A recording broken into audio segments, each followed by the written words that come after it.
To circles touch each other at point C, ये रहा आपका point C. Prove that the common tangent to the circle at C, C पर बनने वाली common tangent ये है ना कॉमन टेंजेंट, हाँ ना बोलो।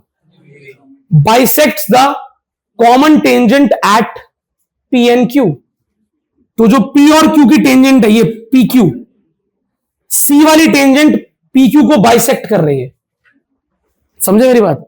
सी से जो टेंजेंट बन रही है, ये बन रही है ना लाइन, ये पी क्यू लाइन को, पी क्यू टेंजेंट को बाइसेक्ट, बाइसेक्ट का अर्थ क्या है? बाइसेक्ट का अर्थ 90 नहीं होता। बाइसेक्टर का अर्थ होता है दो बराबर हिस्सों में तोड़ना। परपेंडिकुलर बाइसेक्टर का अर्थ होता है 90 डिग्री पर दो बराबर हिस्सों में तोड़ना। तो अब ये बताओ मुझे, अब मुझे बताओ आपको प्रूव करना है कि टेंजेंट थ्रू सी यानी कि CR divides P Q in two equal halves, bisector है। तो कैसे प्रूव करोगे? अगर गलती से आ गया, क्या आ गया? P R equal to R Q. अगर पी आर और आर क्यू इक्वल आ गया मतलब दो बराबर हिस्सों में तोड़ दिया। किसने तोड़ दिया? बीच वाली टेंजेंट ने। 10.1, हाँ 10 पॉइंट। टेंजेंट की लेंथ बराबर रखते हैं, आंसर आ जाएगा। कैसे? आप सारी इंपॉर्टेंस एक बंदे को देंगे बच्चों, आर को। आप आर पॉइंट से बोलेंगे भाई आर तू तो एक एक्सटर्नल पॉइंट है, आर पॉइंट से बनने वाली टेंजेंट इस सर्कल पे इक्वल होंगी। तो इस सर्कल पे कौन सी दो टेंजेंट बन रही हैं? पी आर और, तो क्या लिख सकता हूं? P R is equal to R C. Equation number, reason लिख दोगे? क्योंकि पी आर और आर सी दोनों आर पॉइंट से बनने वाली टेंजेंट है सेम सर्कल पे, इसलिए उनकी लेंथ क्या है? इक्वल। अगले स्टेप में अगर पी आर आर सी के इक्वल है तो क्या क्यू आर भी आर सी के इक्वल होगा। क्यों?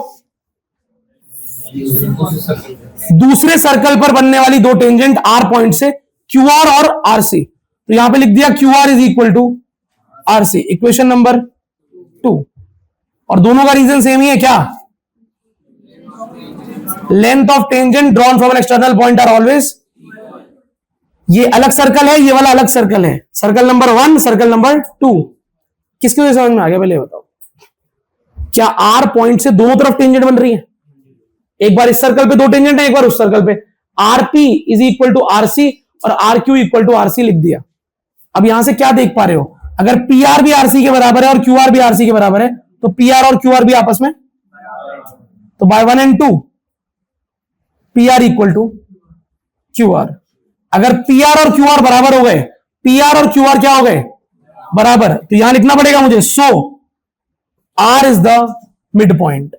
आर इज द, ये भी आंसर नहीं है क्योंकि मुझे ये थोड़ा ना बोला था आर को मिड पॉइंट घोषित करो या पी आर को क्यू आर के बराबर लाओ। उसने बोला था सी आर जो लाइन है वो पी क्यू को बाइसेक्ट। तो इसके बाद मुझे भाषा बदलनी पड़ेगी।